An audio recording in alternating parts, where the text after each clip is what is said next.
It is one of the most controversial denominations in the world, and apparently one of the most dangerous, Scientology. We really lost everything. We were ruined. Completely ruined, both financially and mentally. Clearwater, Florida, the headquarters and center of power of the sect and corporation. All of its worldwide activities are overseen from here, making headlines along the way. Now the self-proclaimed church is attracting public attention again, as several mysterious cases of death are being reported close to the Scientology organization circles. German Scientologist Biggi Reichert found dead in Hamburg. The murder squad found 28 mysterious wounds on her body. German Scientologist Conrad Eichner found fatally ill due to denial of medical assistance in time. In my opinion, there are two main factors involved in these mysterious deaths. One is denial of assistance, which is quite common among Scientologists, and the other is that investigative authorities appear to be helpless and don't get any support from the Scientologists. Can this be true? Despite many inconsistencies, authorities often stop investigating, giving no comment.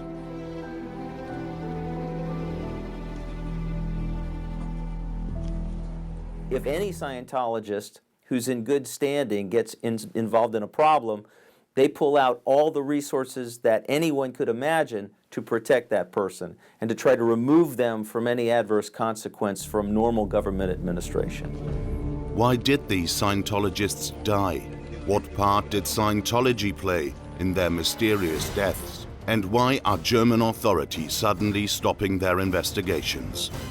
The search for answers has only just begun.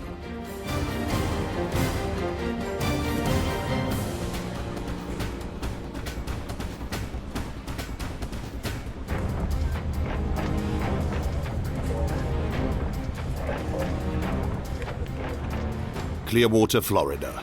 Once a famous seaside resort, the city is now mainly one thing: the mecca of the Scientology organization. In the center of town stands the Flag Building, also known as the Superpower Building, the new centerpiece of the globally operating sect and corporation.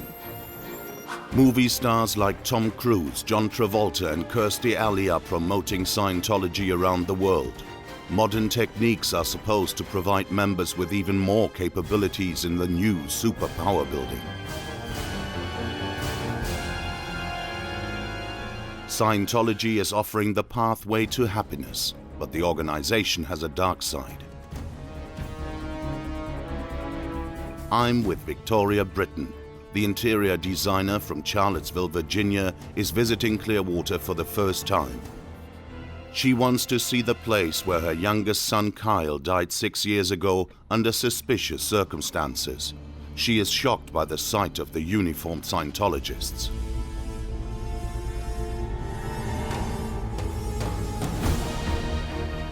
Her son Kyle Brennan died from a gunshot wound while visiting his father Tom in this house in February 2007. Clearwater police claimed suicide as the cause of death. His father, Tom Brennan, had been living separately from Victoria for quite some time and is a member of the Scientology organization. As usual during investigations against the sect, in this case there are also inconsistencies and questionable coincidence. Until today, the actual event of the crime hasn't been resolved, a fact that his mother cannot accept. I do not know what happened to my son, and that is where I stand today. I do not know what happened to my son. I do not know who pulled the trigger. The tragic death of 20-year-old Kyle Brennan is one of the most mysterious criminal cases in Clearwater, the city of Scientologists. Followers from all over the world visit Clearwater to progress further on the path of enlightenment of Scientology, the so-called bridge to total freedom.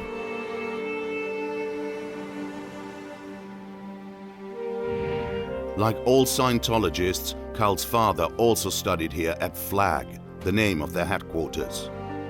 Kyle had known for years that his father was an avid follower of L. Ron Hubbard and wanted to become a so-called operating Thetan. I overheard them having a conversation, and one of the boys was talking about that his dad was a professor at the university and another dad was a businessman. And Kyle said, well, my dad, he thinks he's going to be a Jedi Knight. And he was talking about, obviously, his father taking these Scientology courses and that one day he would have these magical powers. In fact, founder and science fiction author L. Ron Hubbard told his followers about the superpower they could gain from Scientology. Scientologists want to save the world from doom. To achieve that, as many people as possible need to climb the bridge to total freedom. Freedom, for Scientologists, means that the soul needs to be freed from all negative recollections from this and alleged previous lives. This is supposed to be achieved by auditing sessions. Once you have crossed the bridge to total freedom and got rid of all negative recollections, you become an operating Thetan, a purified spiritual being.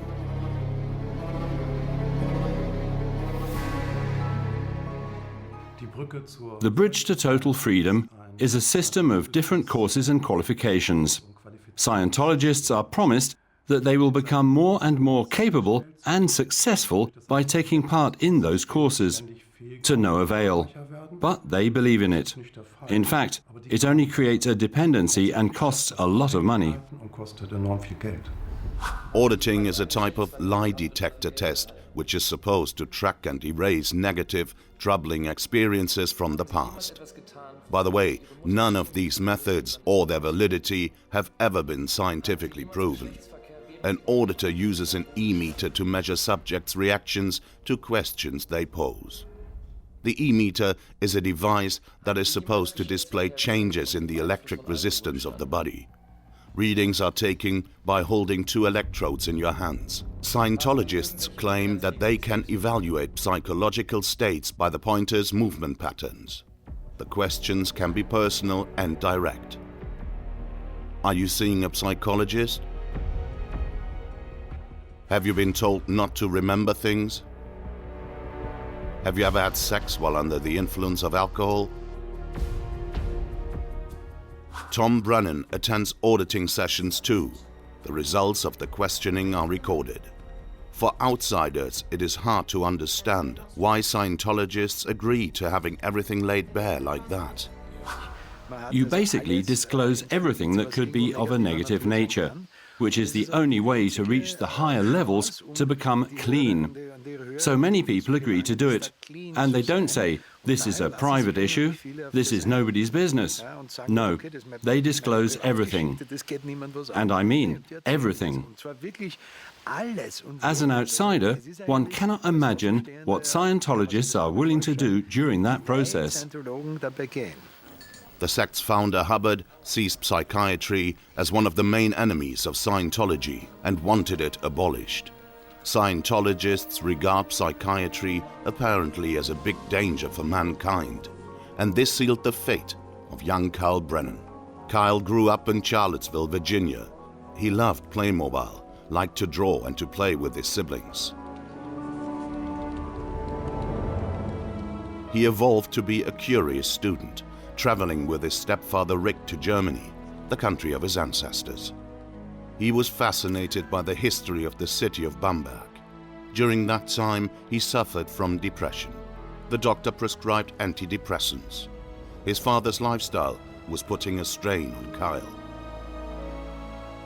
There had been an effort on Kyle's father to introduce him to Scientology, and Kyle was very much opposed to it.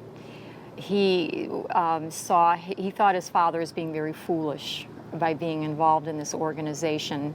He saw his father working very, very long hours and making no money at all.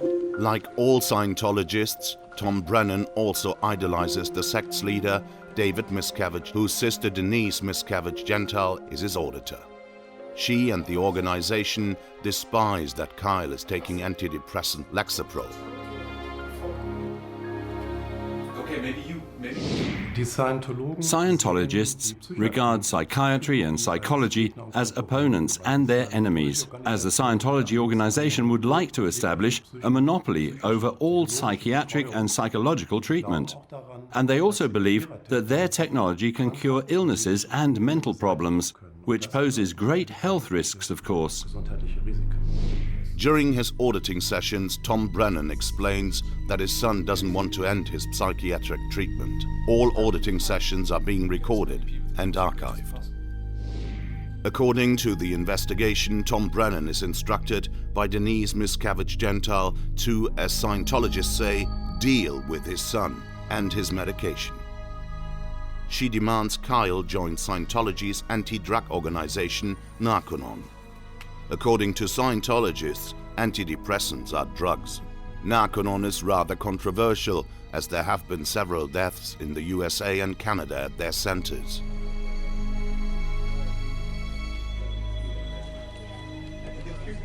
Denise Miscavige spoke to me about placing Kyle in a Narconon facility. And at the time, I had no idea that Narconon was affiliated with the Church of Scientology. I really did not understand what they were trying to say, because Kyle was very much against illegal drugs. And his father knew this. He knew that he did not take illegal drugs. And so it made no sense to me. Why would you want him in a Narconon facility? But it didn't come to that. Somebody apparently took away his medication. On the evening of the 19th of February 2007, Kyle died in his father's flat due to a gunshot wound.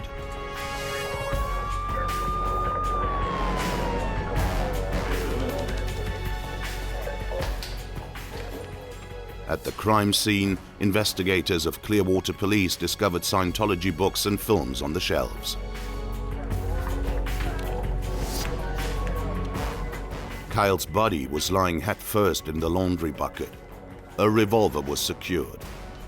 1 bullet had been fired. 5 more were in Kyle's trouser pocket. Later, Clearwater Police found his medication in the locked trunk of Tom Brennan's car. Who hid it there?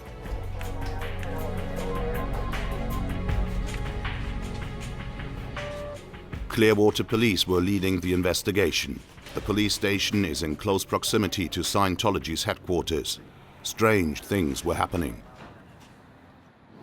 We had asked the detective if the crime scene had been processed for fingerprints. He had said no. We asked if there was a gunpowder residue check done on Kyle's hands, and he said no. After the case was closed, which took almost 2 years, we discovered that these tests had been performed, and the gunpowder residue check on my son's hand had been blocked from being analyzed. There were similarly strange circumstances in connection with other Scientology-related deaths. I am submitting Kyle Brennan's file to a German forensic specialist, asking for his expertise. First of all, the bullet has never been found. They claim it was a through and through.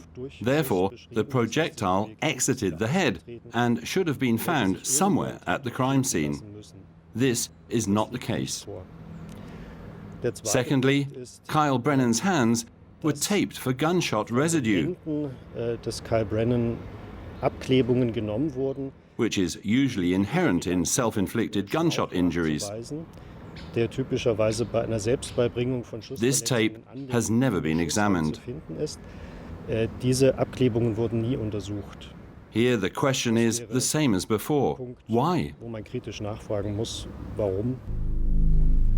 The investigation files proved that the examination of the gunshot residue test has in fact been stalled by Clearwater Police.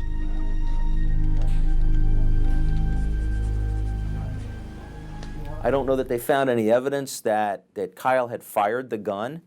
That's always a good place to start when you've got a handgun used in the homicide of a human being. You want to find out who fired it. I don't know that that was undertaken. Then you've got the missing bullet, which to me is it's a small apartment. How can you miss a bullet? It's got to be somewhere. I mean, just get a metal detector, and if you find a pipe or something, eliminate that, but eventually you'll find it. So the fact that we have all these loose ends, these unanswered questions, these unfinished aspects of the investigation, to me, cast doubt on the whole investigation. Attorney at law Luke Lurett is experienced in cases of members of the Church of Scientology dying in mysterious circumstances. Be well, all right. Kyle Brennan's case is being handled by Clearwater Police Department. As in other cases where this department is involved, evidence seems to be disappearing. Witness statements are contradictory. Investigations seem to be obstructed. Head of Scientology, David Miscavige, whose sister is involved in the case, likes to have a good relationship with the police. All of their investigations are followed by Scientology's intelligence service, OSA. This department is supposed to keep their public image clean. Sarah Heller was assigned to this case. Whenever there is a threat of negative headlines, this Office of Special Affairs and its members become active, and they spread out to do lobbying work amongst politicians and public authorities, getting involved there.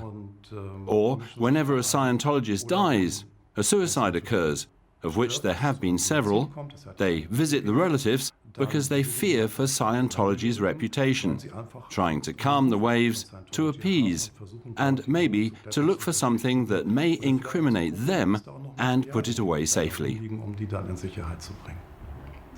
When Tom Brennan found his son dead, he first called his auditor, Denise Miscavige Gentile. God. Only 40 minutes later, he called the police. Denise was present during the crime scene investigation. I'm a friend of his. Can you please tell me what happened? I came back. Later on, Sarah Heller from OSA attended most of the questioning during the investigation. They believe that all of the issues that involve anyone in Scientology should all be addressed, should all be administered by the church itself. They don't like that interference. They don't think anybody has authority over them.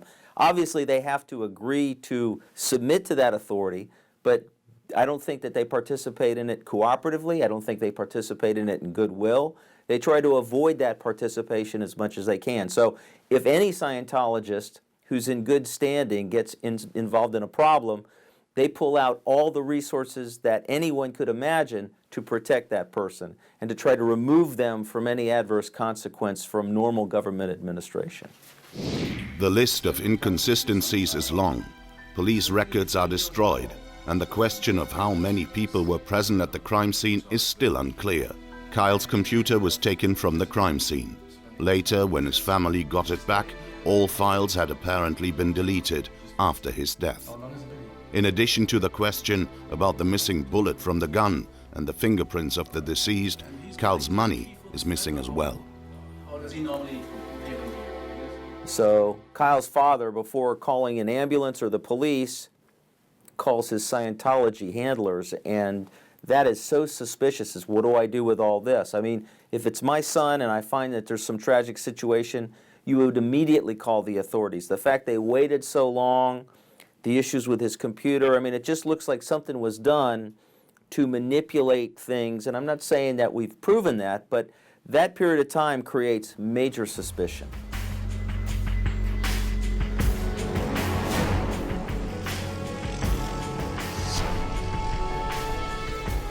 We're driving through Clearwater. Radio journalist Tom Smith, a former member of Scientology's intelligence service, is one of their biggest opponents. Due to US media and former members, Clearwater is the organization's cash cow. Week after week, thousands of Scientologists attend the expensive special courses. They are making huge profits. If you're selling $2,500 to have someone run around a room, that's pretty good. And you get, I mean, you can do the math on that. You know, you get 1,000 people paying $2,500 each for running around a room. You know, the overhead is minuscule and the profits are tremendous. And then they have to stay there across the street in the hotel paying, hundreds of dollars a day for a room. Which is also owned by... Which is, right, owned by another Scientology corporation. It's a separate corporation, but it's a Scientology corporation. So, I mean, it's quite a business plan. The Scientologists reside in housing complexes like this, the Hacienda. Everything is protected and guarded by personnel and security cameras.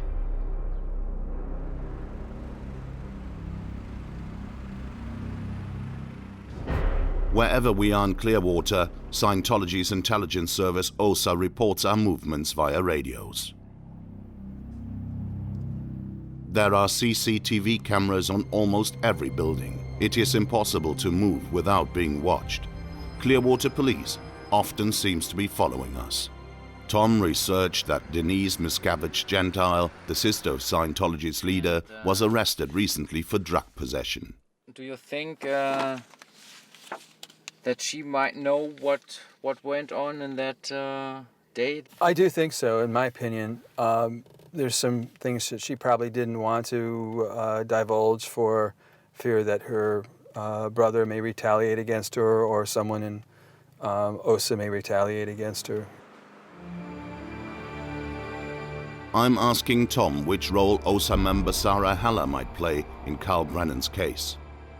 Well, because she handles the legal matters for Scientology, so she is there to make sure that she gets all the information about what happened, and that she doesn't divulge it to law enforcement or in a civil case to the opposition counsel. Apparently, Scientology cares more about their reputation than solving the case. Why else should they be controlling information about a suicide in Clearwater? I call the press spokesman of Clearwater Police. I would like to know why there are so many unanswered questions in this investigation. Why no bullet was found? Why fingerprints weren't taken? I ask for an interview and submit my 18 questions in writing. The short reply: no, thank you.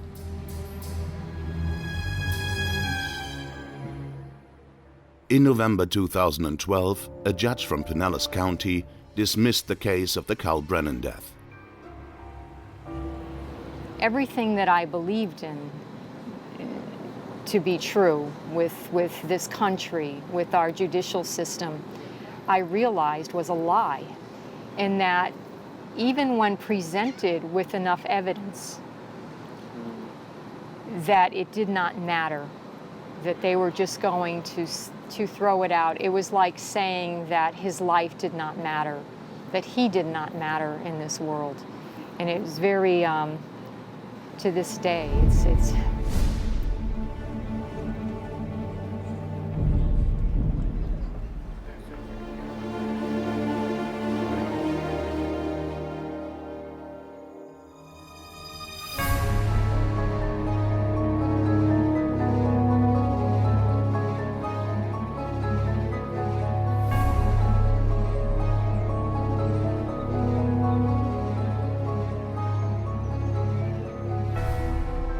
There are cases of mysterious deaths among German Scientologists as well, like Bavarian bus driver Conrad Eichner.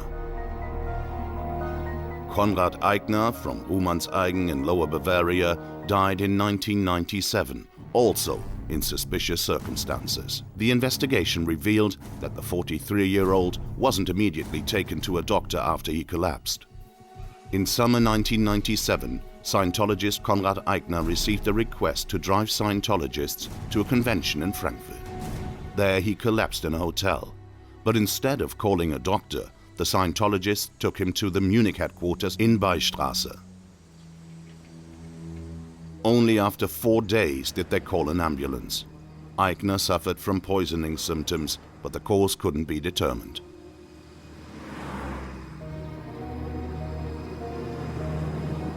He spent 3 weeks in intensive care in a Munich hospital, then died of multiple organ failure.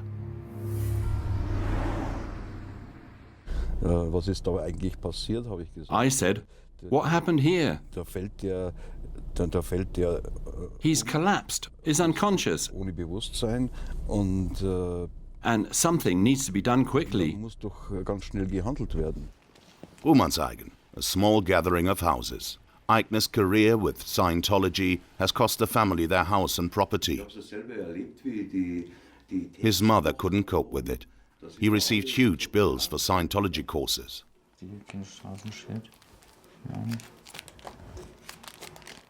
Und diese Frauen, die da drauf sind, die kennen wir ja auch nicht natürlich. He really couldn't afford anything anymore, and we always thought that money wasn't so important to him. But in fact, he had huge debts. We just didn't know. The last video images of Conrad Eichner, 23 years with Scientology, made him a frustrated, ill man. Despite the many courses, including one in Clearwater, he took part in. These courses cost up to 27,000 German marks, the equivalent of nearly 14,000 euros. Often he would just lie around, apathetic. We found invoices you could not ever imagine, all from Scientology, all for their courses, sacks full of invoices. For example, for the run-down detoxification programs, hour-long sauna visits followed by consumption of high-dose vitamin supplements. Apparently, Conrad Eichner didn't respond too well. Still, the cause of his death remains undetermined. On the 10th of February 1998, Munich police ordered the search of Scientology's local headquarters, looking for evidence in the Eichner case. There had been people there. It must be possible to determine who was in that hotel, who found him, who transported him to Munich, who didn't call a doctor. For the first time in such a case, there is actually evidence found, but the investigating officers lack factual knowledge about the sect. The information collected seems useless to them. As in Clearwater, the case is eventually closed. It is just hard to connect all the dots. And there are rather few departments or investigators who have in-depth knowledge of Scientology. The lobbying activities of Scientology intelligence service amongst public authorities should also not be underestimated. Their influence on such investigations can only be guessed at. But the families are being left alone with their grief and their unanswered questions.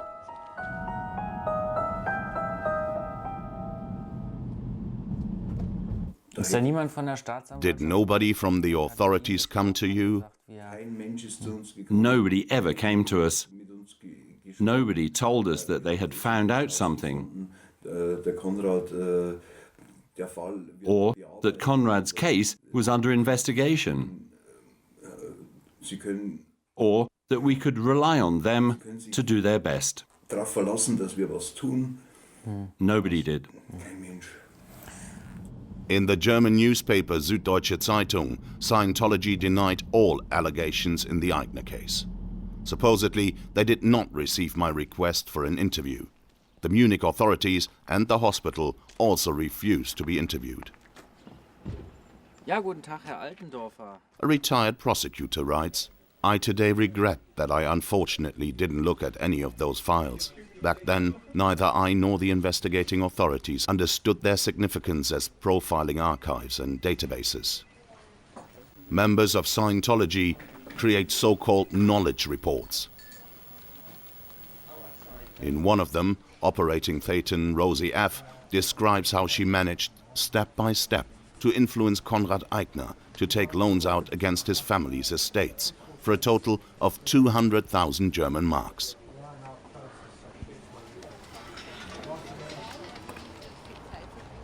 She writes about their visits to his bank. Conrad Eichner has been a member of Scientology for 16 years and hasn't succeeded to become clear or climb the bridge. He fell again and again and drank alcohol. We have therefore decided to help him climb the bridge. Conrad Eichner owns several estates, grassland, woods, fields and a house in Lower Bavaria. but the estates are co-owned by the family. Eichner took a loan from his bank for alleged renovations of his house. His parents signed off on it. The Scientologists wanted more. According to the records, Conrad protested. He didn't want to get into trouble with his family. We realized that he was somehow troubled, but we didn't see that this was in connection with Scientology. When the bank asked for securities and proof, the Scientologists produced fake invoices about alleged renovation work for a total of 70,000 German marks. Eichner must have been under a lot of pressure because he took loans on all the family properties, including the almost 3.5 acres of land which his parents had built up after the war. The financial and psychological strain and his visit to Clearwater changed him.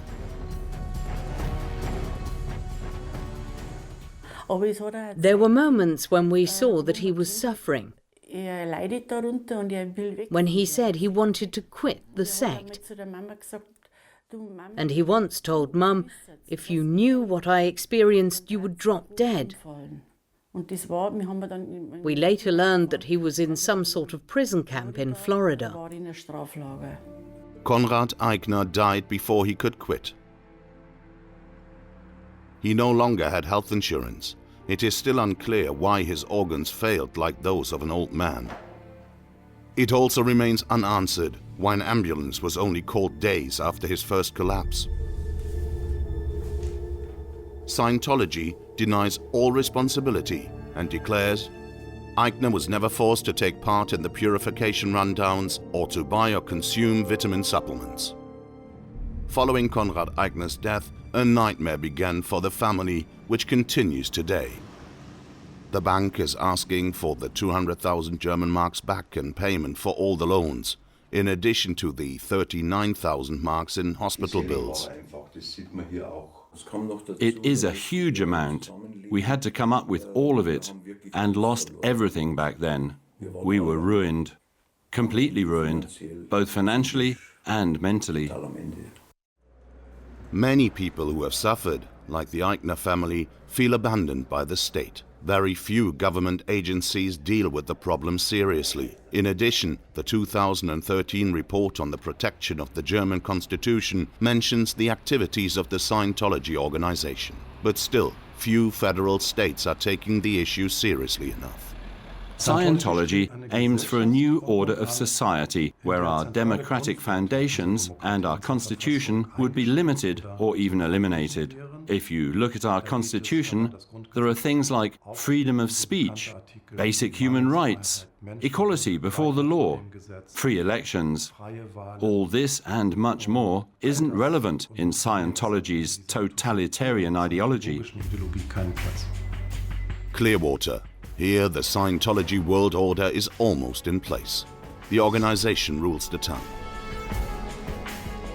In Sandcastle Hotel, Scientologists are being trained to become operating thetans, those spirits who are allegedly free from all recollections. This place also plays a part in the unexplained death of veterinarian Biggi Reichert from Bavaria. This case also shows that Scientology's techniques fail when people are in need. Help from outside is called either too late or not at all, sometimes with deadly results. In February 2006, Scientologist Biggi Reichert visited this place seeking for help. Before, she wrote to her auditor, "Dear Samantha, I'm about to lose my dynamics. My husband and I are in a lot of debt, and I think I will separate from him. I'm afraid to lose everything that is important in my life. I am not allowed to travel to Flag. I'm afraid. Can you help me? Can you call me to Flag?" In February 2006, Biggi Reichert lived in this house. It was her last stay in Clearwater. On March 1st, 2006, she flew back to Hamburg. 5 days later, operating thetan Biggi Reichert was found dead by the police in her car in a Hamburg underground car park. First, there were indications that it was a suicide. But as with Kyle Brennan's case, there were many inconsistencies. In the Scientologist's car, there were bloody paper towels, injection needles, and prescriptions for strong narcotics. But I couldn't find any mentions of them, either in the investigation files of Hamburg prosecution nor in the forensics report. During the post-mortem, the forensic doctor discovered 28 wounds on the dead women's head that resembled burn marks. Hamburg authorities started their investigation. There were unspecifiable changes that are most likely the result of an exogenous, meaning external force. In my experience, this is usually caused by thermal influence, which means heat that may originate from exposure to electric current. This concurs with the findings of Hamburg forensics that state a thermal source as the most likely cause of those injuries. Forensics and police requested a search warrant to look for a possible cause of the head wounds, but it was denied by the prosecutor's office. So it is impossible to clarify what happened during Biggi's last stay in Clearwater. Why was Biggi Reichert so desperate? Why didn't the Scientologists inform her family or professional help in time? Biggi Reichert visited Clearwater several times a year. She was on special courses on which the same questions are asked and answered over and over again to try and keep thoughts within a limited range. Can birds fly? You already asked that question. You will feel better if we continue. Can birds fly? As I already said, yes, they can. Thank you. Can fish swim? Her records and the investigation file show that she was absolutely convinced by Scientology's techniques, right until the end. For many years, veterinarian Biggi Reichert worked 3 jobs at the same time in Hamburg. In a veterinary clinic, at her husband's Hans-Jürgen's real estate office, and as an employee of the Scientology organization. For more than 40 hours of work per week, she monthly received from the Scientology organization between 80 and 300 euros. The bridge to total freedom cost the Reicherts a fortune. The family guesses a total amount of 1.5 million euros. The Scientology organization claims that she was working as a freelancer, but Biggi had to ask for holiday time, like a regular employee. When she was about to collapse due to the workload, she repeatedly contacted her superiors at the organization in Germany and the US. I had been recruited and got a job for 40 hours per week. I was told that this would be doable, but it is not. I'm switching between my real job, Hans-Jürgen's company, and the organization. If I work additionally at events of the organization, I don't even get a day off in lieu. Last week was the first time in half a year that I could visit my family in Bavaria. It was very hard to get that approved. Biggi wanted to work less for the organization, but her superior denied her request. She suggested several times that I should quit my job as a veterinarian because I wasn't flexible enough. But I don't want that, as it is a very important part of my life and my income, and I love what I'm doing. Repeatedly, the organization claimed that they had no knowledge about her heavy workload or her personal and financial problems.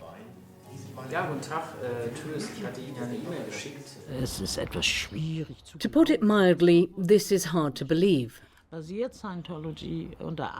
Especially because Scientology is based on members supervising each other frequently. Also, Scientology's so-called ethics department is specialized in helping members to deal with such problems. Biggi's family still doesn't know what happened to her at the times in Clearwater and Hamburg. The people around her are keeping quiet. Now her relatives have asked for professional help. They always avoided confrontation with Biggi.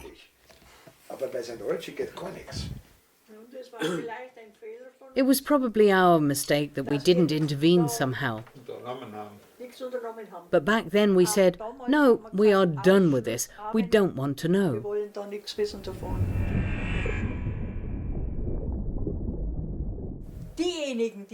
I wish that the people who are responsible for what was put in her head and her death will experience it all themselves one day.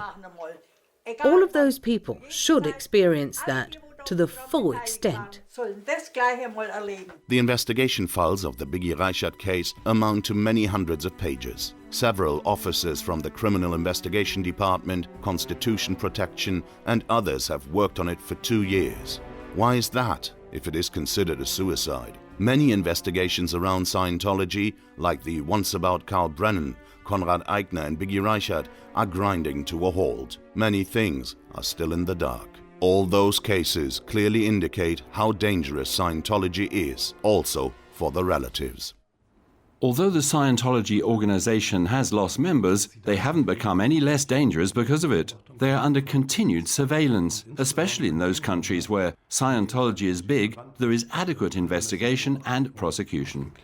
Clearwater, Florida, the city of Scientologists.